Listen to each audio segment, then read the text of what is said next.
Budget की theme है विकसित भारत एट 2047 और सरकार ने 75 वर्षों के अमृतकाल के बाद अगले 25 वर्षों को कर्तव्य काल के रूप में परिभाषित किया है। चौथी बात, ये नई जातियों वाला बजट है। अब नई जातियां आई है। क्या जातियां हैं देश की?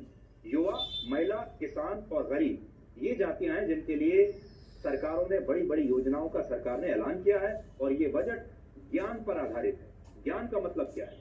जी का मतलब गरीब, वाई का मतलब युवा, ए का मतलब अन्नदाता और एन का मतलब नारी। और पांचवा, इस बजट के तहत देश में सड़कें, पुल और इंफ्रास्ट्रक्चर को बेहतर बनाने पर जोर दिया गया है और इसके लिए रक्षा मंत्रालय, परिवहन मंत्रालय और रेलवे के बजट में ऐतिहासिक वृद्धि की गई है। इसके अलावा इसमें नए मेडिकल कॉलेज और अस्पताल बनाने का ऐलान किया गया है और शहरों के साथ ग्रामीण इलाकों के लिए भी बड़ी योजनाओं की घोषणा की गई है। और सबसे बड़ी बात ये बजट टेक्नोलॉजी और भारत की डिजिटल ग्रोथ को ध्यान में रखते हुए बनाया गया है और ये भारत को आत्मनिर्भर भारत बनाने का बजट है, क्योंकि इसमें छोटे कारोबारियों, नए स्टार्टअप, खेती के नए तरीके, भारत में ज्यादा उत्पादन और नई फैक्ट्रियों को स्थापित करने के लिए कई योजनाओं और कार्यक्रमों का ऐलान किया गया है। और इस बजट को और बेहतर तरीके से आपको समझाने के लिए आज हमारे साथ हैं भारत के commerce and industry minister Shri Piyush Goyal. Piyush ji, आपका बहुत बहुत स्वागत है। पीयूष जी, सबसे पहला सवाल ये, अभी तक की जो परंपरा रही है उसमें हमने ये देखा कि अलग अलग सरकारें चुनाव से ठीक पहले बजट को एक चुनावी टूल की तरह इस्तेमाल करती थी। बजट चुनावी हुआ करते थे, लोक लुभावन उनके अंदर घोषणाएं की जाती थी।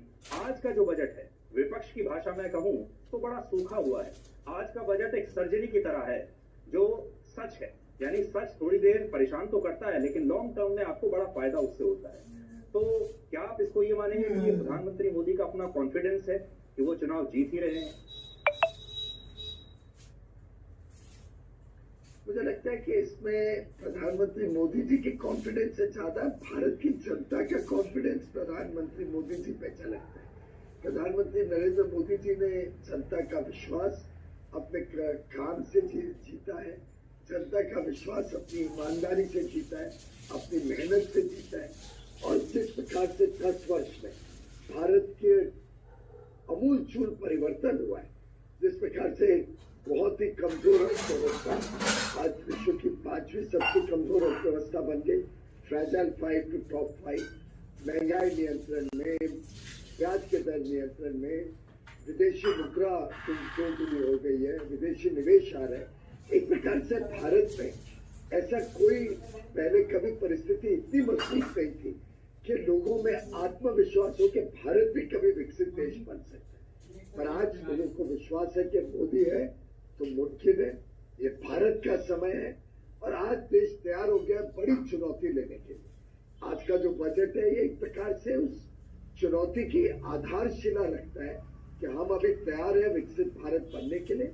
हमारी आधार रहेगी समाज के हर वर्ग का उत्थान, हमारा आधार रहेगा कि गरीबों का कल्याण हो, उनका अच्छा भविष्य मिले, मध्यम वर्ग और आगे जाए, किसानों की आमदनी भी बढ़े, उनको नई टेक्नोलॉजी, नए मौके मिले।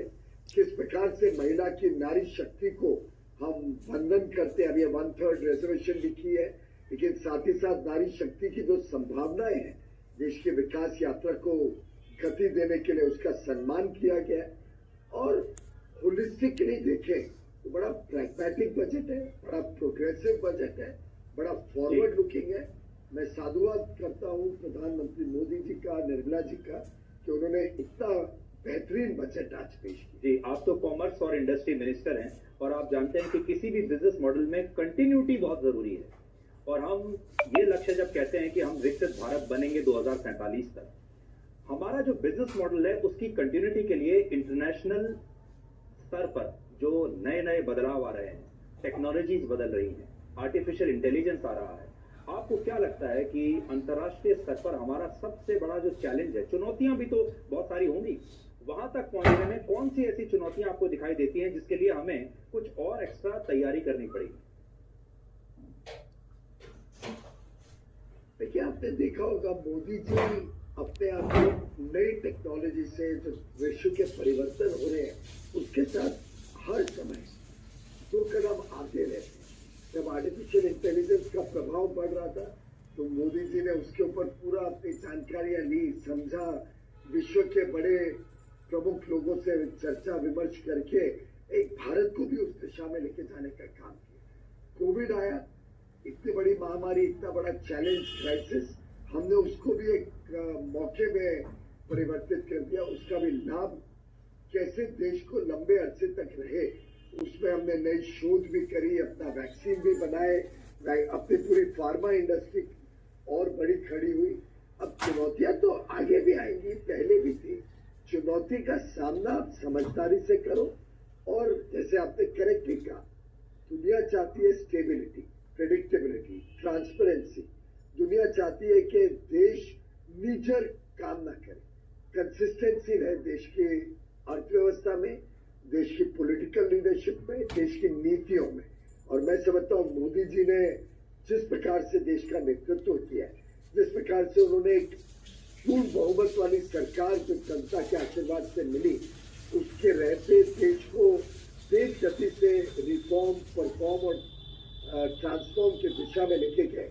जिस प्रकार से उन्होंने युवाओं में उत्साह बढ़ाया, चाहे वो स्पोर्ट्स का फील्ड हो या डिफेंस में आत्मनिर्भरता हो, चाहे इनोवेशन की दुनिया हो या इंक्लूसिव ग्रोथ की बात हो, हर तरीके से प्रधानमंत्री मोदी जी ने देश का आत्मविश्वास और देश को एक नई ऊर्जा दी है, बड़ी छलांग लगाने की। और मैं समझता हूं कि जैसा वो कहते हैं, यही समय है, देश के लिए सही समय है।